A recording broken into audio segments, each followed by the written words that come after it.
সময়টা ছিল 2015 সাল। সবেমাত্র অনার্স প্রথম বর্ষে আমি নিজের হাত খরচ চালানোর জন্য একটা টিউশনি করতাম। ছাত্রের বাবা ছিল পুলিশ কর্মকর্তা। হঠাৎই তার ট্রান্সফার হয়ে যায় অন্য কোথাও, তাই তারা চলে যায়, আর আমার হাত খরচের একমাত্র মাধ্যমটাও হারিয়ে যায়। তখন আমি অনেক খুঁজেও একটা টিউশনি জোগাড় করতে পারলাম না। তারপর একদিন রাতে আমার বন্ধু আবির কল করে বলল একটা টিউশনি আছে, ক্লাস 9-এর একটা মেয়েকে পড়াতে হবে। মেয়ের বাবা ইতালি থাকে, তাই বেতন নিয়ে কোনো চিন্তা নেই, বাড়িয়েই দিবে। কিন্তু শর্ত হলো সপ্তাহে 2 দিন পড়াতে যেতে হবে, ঠিক রাত 11টা থেকে 2টা পর্যন্ত। এমন শর্ত শুনে আমি সাথে সাথেই না বলে দেই, কারণ রাত 11টা থেকে পড়াতে যাওয়া আমার পক্ষে সম্ভব না। সকালে আমার ক্লাস শুরু হয় 10টা বাজে, ঘুমাবো কখন এই সময় পড়াতে গেলে? কিন্তু তারপর আবির যা বলল তাতে আমার ঘুম হারাম হয়ে গেল। ও বলল 15,000 টাকা বেতন দিবে। এবার ভেবে দেখ, তখন আমার কাছে 15,000 টাকা 15 লক্ষ টাকার সমান। আমি খুশিতে গদগদ করে হ্যাঁ বলে দিলাম। আবির আমাকে ঠিকানা টেক্সট করে দিল আর বলল শুধুমাত্র শনিবার এবং রবিবার রাতে যেতে হবে।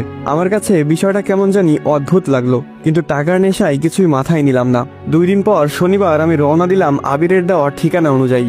শহর থেকে অনেকটা বাইরে হিন্দুপাড়া নামের একটা গ্রাম আছে, সেখানে বেশিরভাগ বাসিন্দাই হিন্দু ধর্মের অনুসারী। আমি সেখানে গিয়ে একজনকে ঠিকানা দেখিয়ে বললাম, ভাই এই বাড়িটা কোন দিকে বলতে পারেন? সে আমার দিকে কিভাবে যেন তাকিয়ে থাকলো কিছুক্ষণ, তারপর বলল সামনে গিয়েই একটা পুরনো বিল্ডিং পাবেন, ওইটাই আপনার ঠিকানা। আমি সামনে হাঁটা শুরু করলাম।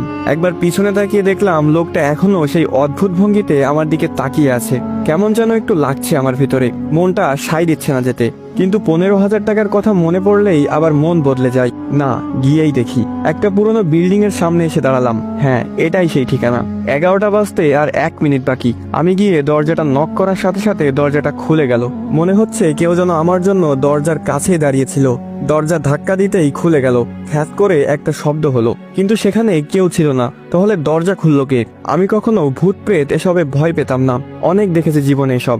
একটা কথা বুঝে গিয়েছিলাম, সেটা হলো তাদেরকে ভয় পেলেই তারা মাথায় চড়ে বসে। তাই নিজেকে খুব শান্ত করে বাসায় প্রবেশ করলাম। বাসার ভিতরটা কেমন যেন অন্যরকম দেখতে। প্রতিটা দেয়ালে আরবিতে কিছু লেখালেখি করা, অদ্ভুত অদ্ভুত ছোট পোকামাকড়ের দৃশ্য আঁকা। সবচেয়ে বড় কথা, বাসার ভিতরটা একদম নিস্তব্ধতায় ঘেরা, কোনো একটা ছোট শব্দ কানে আসছে না।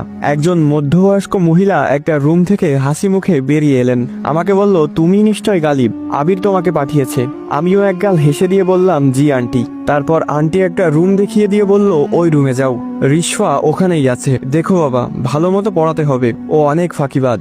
ও, তার মানে আমার ছাত্রীর নাম রিশফা? আমি বললাম, সেটা নিয়ে আপনি চিন্তা করবেন না আন্টি, আমি রিশফাকে ব্রিলিয়ান্ট স্টুডেন্ট বানিয়ে দিব। এই বলে রুমে গেলাম।